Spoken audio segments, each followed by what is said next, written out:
สวัสดีพ่อแม่พี่น้องป้องปายเมื่อสุขุสุคนเนาะเมื่อนี้บ่พรสิมาเว้าเนาะมาด่าคนเขมรแทนคนไทยเนาะพ่อแม่พี่น้องเนาะซึ่งก็มีหนุ่มเขมรคนหนึ่งพ่อแม่พี่น้องออกมาเนาะมาท้าทายคนไทยว่าอยากให้คนไทยนี่ตัดไฟตัดอินเทอร์เน็ตเนาะเพิ่นบอกว่าเพิ่นนี่ประเทศเพิ่นนี่สิเลิกใช้ของไทยแล้วเนาะบ่พรอยากบอกว่าเนาะอันมันเป็นไปบ่ได้แล้วเนาะที่จะเลิกใช้ของไทยพวกนี่หาอยู่หากินอยู่ไทยเนาะแต่ออกมาด่าเนาะมาด่าคนไทยแบบสั้นแบบซี่พวกนี่นะกินบนที่นอนขี่บนหลังคาเนาะซึ่งบ่พรสิเปิดคลิปให้พ่อแม่พี่น้องเบิ่งเนาะนี่เด้อพ่อแม่พี่น้องนี่สวัสดีครับชาวไทยนี่เอาไปเลยนะครับเอาให้เต็มที่เมื่อเช้าเนี่ยผมเนี่ยหาอินเทอร์เน็ตใช้ไม่ได้เลยนะครับสมาร์ทโฟนของผมเนี่ยเอาไปเลยตัดไปเลยครับชาวไทยจะได้รู้เลยว่าสมาร์ทโฟนเนี่ยมันใช้จากอินเทอร์เน็ตของไทยผมจะได้เลิกใช้เลยครับผมจะได้เลิกใช้เลยทันทีเลยครับเลิกใช้ทันทีแล้วทุกอย่างเป็นคนไทยทุกอย่างเป็นคนไทยสาวกัมพูชาสิบ่ใช้แล้วประกาศมาแล้วใช้อินเทอร์เน็ตใส่อินเทอร์เน็ตแล้วก็หนังไทยเขาจะไม่ดูเลยแล้วก็หนังไทยจะไม่ดูเลยแล้วเรื่องปั๊มปตทปั๊มปตทก็สิบ่ไปใช้บริการเนาะไฟตัดไปเลยเขาก็มีใช้อยู่แล้วกัมพูชาเขาไม่ใช้อยู่แล้วตัดไปเลยเนาะ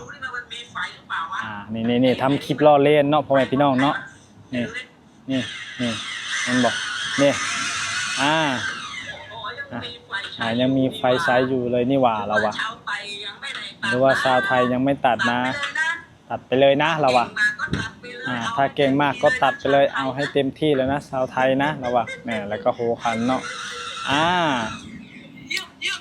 เยี่ยมเรานี่เนาะพังเสียงนี่น่าจะอยู่ไทยเนาะพ่อแม่พี่น้องน่าจะอยู่ไทยหลายปีแล้วได้นี่ทำมาหากินอยู่ไทยแต่ออกมาด่าคนไทยเนาะมาด่าประเทศไทยเนาะนี่พังเสียงน้ำเสียงว่าภาษาไทยได้นี่แสดงว่าอยู่ไทยนี่บ่ต่ำกว่า4-5 ปีหรือ10 ปีเนาะถ้าเป็นคนลาวหรือว่าอีหยังนี่สิบ่แปลกเนาะเพราะว่าคนลาวเขาเบิ่งหนังไทยเบิ่งหยังละภาษาใกล้เคียงกันถ้าเป็นคนชาวกัมพูชานี่บ่พรมองว่าต้องอยู่ไทยนี่ขั้นต่ำนี่5 ปีหรือ10 ปีเนาะเพิ่นนี่เฮ็ดงานอยู่ไทยเนาะทำมาหากินเลี้ยงครอบครัวอยู่ไทยเนาะแต่ก็ออกมาด่าเขาบอกออกมาท้าทายอำนาจคนไทยเนาะเดี๋ยวก็เจอดีแบบนี้เดี๋ยวก็เจอดีเนาะเดี๋ยวก็ถ้าอยู่ไทยนี่ไปบ่รอดเนาะออกมาเว้าเก่งๆแบบนี้บ่พรเห็นหลายแล้วได้พอเขาคนไทยจับได้เนาะ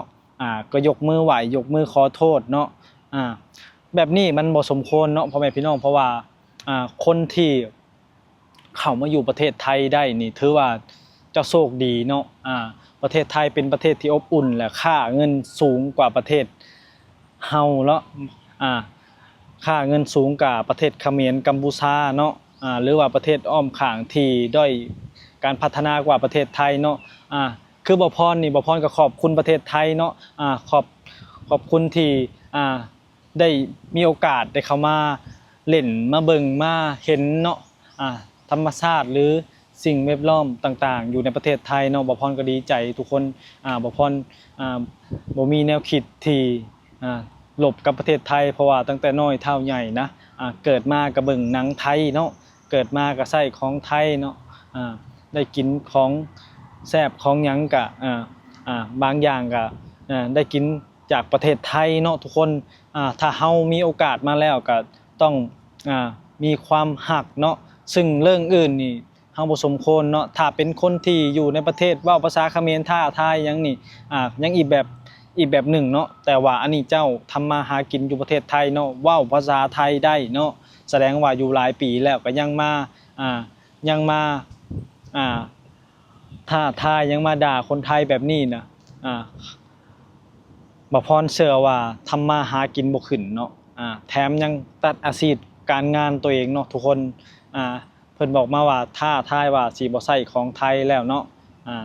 สิบ่กินสิบ่ใช้น้ำมันไทยสิบ่ใช้อินเทอร์เน็ตจากประเทศไทยเนาะบ่พรเว้าได้เลยเนาะถ้าประเทศไทยนี่ปิดชายแดนปิดหยังนี่ประเทศเพื่อนบ้านนี่สิลำบากเนาะพ่อแม่พี่น้องเพราะว่าของอยู่ของกินหรือว่าของใช้ทุกสิ่งทุกอย่างนี่เฮาใช้ของไทยแทบจะทุกอย่างเนาะพ่อแม่พี่น้องนี่แหละมันก็เว้าได้เนาะคนบ่มีการศึกษาเนาะทำมาหากินอยู่ประเทศอื่นแล้วแต่ก็ยังมาด่าประเทศที่ตัวเองเคยทำมาหากินเนาะหาเงินเลี้ยงครอบครัวเนาะเฮ็ดงานอยู่ประเทศกัมพูชาน่ะวันหนึ่งมันจักพันทุกคนเนาะถ้าได้มาเฮ็ดงานอยู่ไทยเนี่ยโอ้ยชีวิตเจ้านี่เนาะอยากได้หยังก็ได้คือบ่พรเคยเว้าแหละเนาะสะดวกสบายเพราะฉะนั้นเฮาอยู่เงียบๆน่ะดีแล้วเนาะมีแต่มองแต่สิ่งดีๆที่เข้ามาในชีวิตเฮาเพราะว่าถ้าได้มาเหยียบประเทศไทยนี่มันมีแต่สิ่งดีๆเข้ามาเนาะทุกคนเนาะคือบ่พรนี่บ่พรได้มาอยู่เนี่ยบ่พรจะสิตั้งใจเก็บเงินเนาะเดี๋ยวบ่พรสิเฮ็ดให้เบิ่งเนาะมันถามว่าเฮาสิรวยบ่มันก็บ่ฮู้เนาะแต่ว่ามันก็บ่แน่ทุกคนถ้าเฮาขยันแล้วก็หาวิธีเนาะสร้างสาพัฒนาตัวเองนี่มันเว้าบ่ได้ประเทศไทยมันโอกาสทางด้านแนวคิดหรือว่าการหาเงินหาทองนี่มันเปิดกว้างพ่อแม่พี่น้องเพราะว่าประเทศไทยถ้าเฮามีความสามารถเฮาไปได้ไกลเนาะบ่พรก็เห็นหลายคนที่เป็นคนลาวเนาะมาโอ้รีวิวอันนั้นนี่มันรายได้มหาศาลพ่อแม่พี่น้องอยู่ประเทศไทยนี่อยู่ TikTok ประเทศไทยนี่ก็สามารถหาเงินได้เนาะหาเงินได้อยู่ประเทศลาวนี่ตะกร้าหยังหรือว่าขายของทางด้าน TikTok นี่บ่ได้พ่อแม่พี่น้องเอ้ยแต่ว่าอยู่ไทยนี่เฮ็ดได้เนาะอยู่ไทยนี่หาเงินง่ายท้อเพียงแต่เฮาขยันบ่ขี้เกียจบ่ขี้คร้านเนาะทุกคนเนาะซึ่งหนุ่มคนนี้แล้วก็คิดผิดแล้วเนาะที่ออกมาด่าแล้วก็มาว่าร้ายให้คนไทยแล้วก็มาบอกว่าบ่ใช้ของไทยไปซั่นบ่ซี่เนาะเพื่อนบ้านนี่ถ้าเลิกใช้ของไทยบ่พรว่าขาดอากาศหายใจตายแน่นอนเพราะว่าของใช้ทุกสิ่งทุกอย่างชนมากสินำเข้าอยู่ไทยเบิดเนาะประเทศที่อยู่บริเวณขอบเขตประเทศไทยนี่เนาะถ้าแบบนี้นะ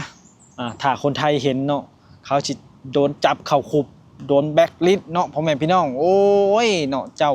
ทำมาหากินอยู่ประเทศไทยแท้ๆเนาะยังมาตัดอาชีพการงานตัวเองเนาะคนแบบนี้นะทำมาหากินบ่ขึ้นเนาะบ่พรเว้าได้เลยเนาะอยู่ลำบากอีกเนาะพ่อแม่พี่น้องถ้าอยู่ไทยนี่โดนคนไทยวิพากษ์วิจารณ์โดนจับเข้าคุกติดตารางอีกเนาะโดนแบล็คลิสต์บ่ให้เข้าประเทศอีกโอ้ยบ่คุ้มเนาะนี่แหละพ่อแม่พี่น้องไอ้คลิปนี้บ่พรก็ออกมาเว้าซำนี้ล่ะเนาะเพราะว่าบ่พรช่วงนี้ก็เลิ่นไปทางใดก็เห็นแต่ข่าวเขมรเนาะเขมรกับไทยเนาะมาใส่ร้ายไทยแบบนั้นแบบนี้เนาะอยากได้แผ่นดินไทยโอ้ยพ่อแม่พี่น้องเอ้ยสารพัดบ่พรละอุกใจเนาะนั่นใดก็เป็นกำลังใจให้คนไทยสู้ๆเนาะพ่อแม่พี่น้องบ่พรก็ขอบใจแผ่นดินไทยที่ให้บ่พรได้มีโอกาสได้เข้ามาเหยียบมาชมเนาะธรรมชาติหรือว่าสิ่งสวยงามต่างๆเนาะทุกคนคลิปนี้ก็ฝากกดไลค์กดแชร์เป็นกำลังใจให้บ่พรเด้อพ่อแม่พี่น้อง